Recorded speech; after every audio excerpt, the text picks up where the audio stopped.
Assalamualaikum warahmatullahi wabarakatuh. Saya Khairunisa Aidillah, NIM 19029013, akan membahas materi tentang administrasi keuangan. Yang pertama, pengertian administrasi keuangan.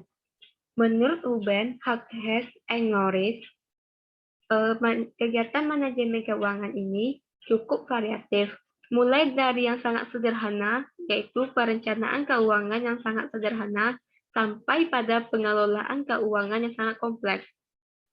Menurut Kate Engerling, administrasi keuangan ini berhubungan dengan masalah bagaimana memperoleh dan menentukan sumber-sumber daya, memanfaatkan dana, mengendalikan dan mempertanggungjawabkan serta melaporkannya.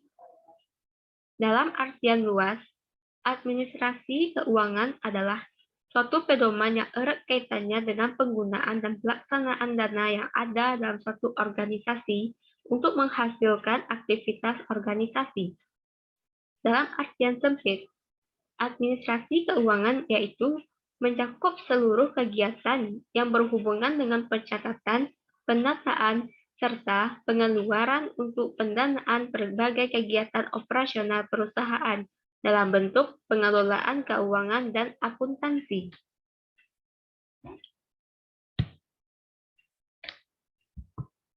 Selanjutnya, yang kedua, proses administrasi keuangan. Proses administrasi keuangan ini terbagi 4 bagian. Yang pertama, penyusunan RPS.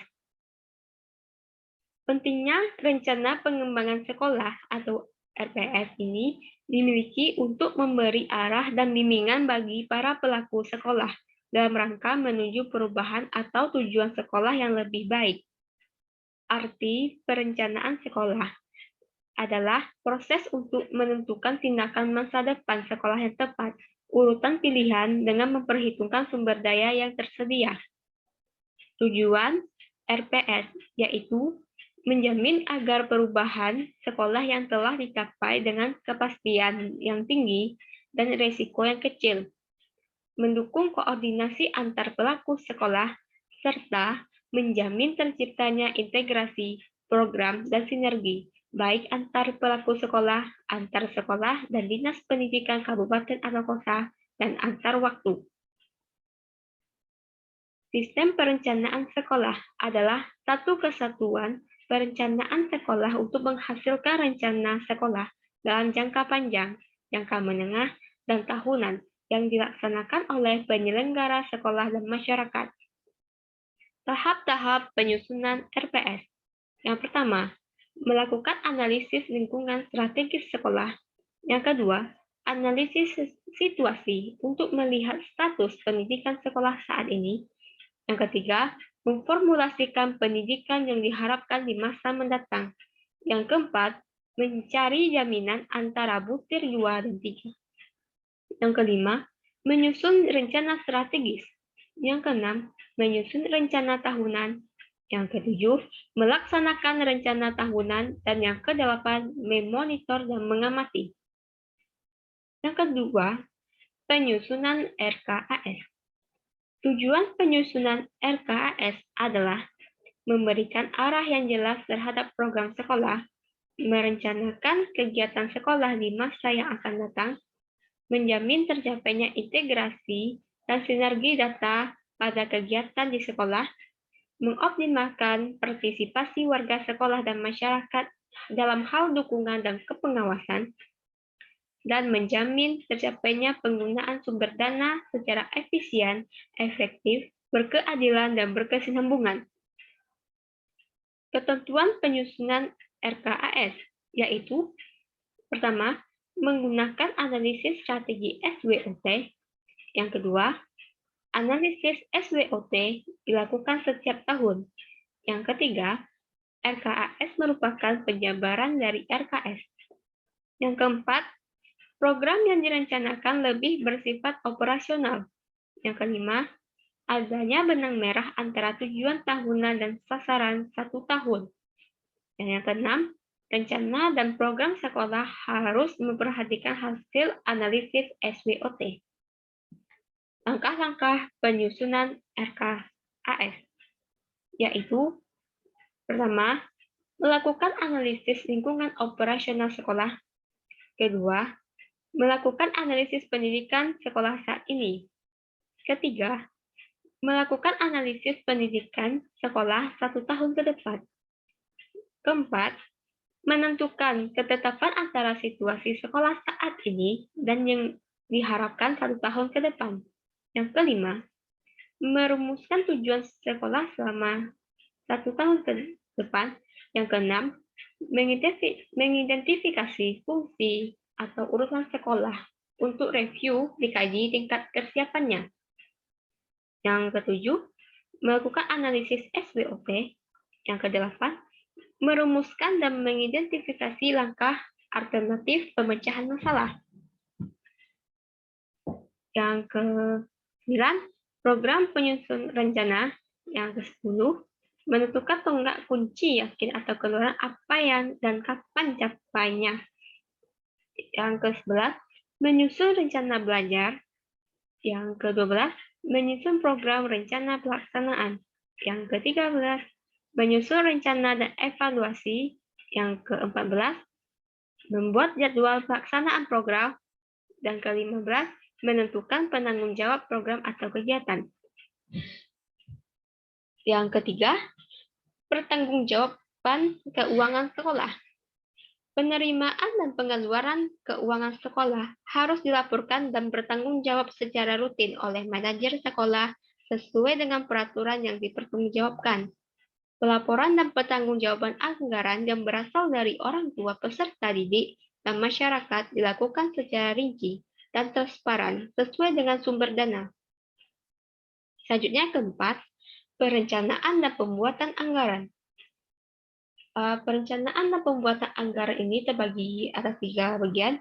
Yang A, perencanaan keuangan sekolah harus tak tertandingi dengan rencana pengembangan sekolah, baik jangka panjang, jangka menengah, dan jangka pendek. Yang B, perencanaan keuangan sekolah harus komprehensif. Artinya, perencanaan keuangan sekolah ini harus mencakup semua sumber keuangan yang ada dan aktivitas sekolah yang akan dilakukan. Dalam hal ini, yang harus dilakukan adalah menganalisis semua program kegiatan dan prioritasnya, menganalisis dana yang ada dan bisa diadakan dari berbagai sumber pendapatan dan dari berbagai kegiatan. Yang C, perencanaan keuangan sekolah harus seimbang antara pengeluaran dengan pemasukan. Yang bagian selanjutnya, yaitu pemeriksaan dan pelaporan keuangan. Yang pertama akan dibahas yaitu pemeriksaan keuangan. Pemeriksaan keuangan ini adalah kumpulan dari faktor yang bertanggung jawab atas penggunaan faktor dalam proses administrasi yang ditetapkan dalam jumlah anggaran untuk menjamin penggunaan faktor uang tersebut sah dan efisien. Yang kedua, pelaporan dan pertanggungjawaban keuangan sekolah. Laporan pertanggungjawaban keuangan ini penting agar pemerintah atau masyarakat memberi dana tahu untuk apa saja uang yang telah diberikan ke sekolah dimanfaatkan. Apakah kegiatan yang didukung oleh dana tersebut terlaksana atau terimplementasikan yang direncanakan, serta bagaimana hasil kegiatan yang didukung oleh dana tersebut, dan bagaimana dampaknya terhadap pelaksanaan tugas utama sekolah, yaitu pembelajaran peserta didik. Yang bagian berikutnya adalah peran guru dalam administrasi keuangan. Berikut ini ada beberapa peran guru dalam administrasi keuangan, yaitu yang A, membuat file keuangan sesuai dengan dana pembangunan. Yang B, membuat laporan data pembayaran gaji, rapel ke pemerintah kota. Yang C, membuat pembukuan penerimaan dan penggunaan dana pembangunan. Yang D, membuat laporan dana pembangunan pada akhir tahun anggaran. Yang E, membuat laporan rancangan anggaran pendapatan bantuan sekolah atau RAPBS. Yang keenam, yang F, membuat laporan tribulan dana bantuan operasional sekolah atau BOS. Yang G, menyetorkan pajak PPN dan PPH. Yang H, membagikan gaji atau rapel. Dan yang I, menyimpan dan membuat arsip peraturan keuangan sekolah. Selanjutnya, kesimpulan dari materi ini adalah bahwa administrasi keuangan adalah suatu pedoman yang erat kaitannya dengan penggunaan dan pelaksanaan dana yang ada dalam suatu organisasi untuk menghasilkan aktivitas organisasi. Aktivitas dalam proses administrasi keuangan ada penyusunan RPS, penyusunan RKAS, pertanggungjawaban keuangan, dan perencanaan serta pembuatan laporan. Dalam administrasi keuangan ini harus dilakukan pemeriksaan dan pelaporan. Baiklah, sekian pemaparan materi dari saya. Wassalamualaikum warahmatullahi wabarakatuh.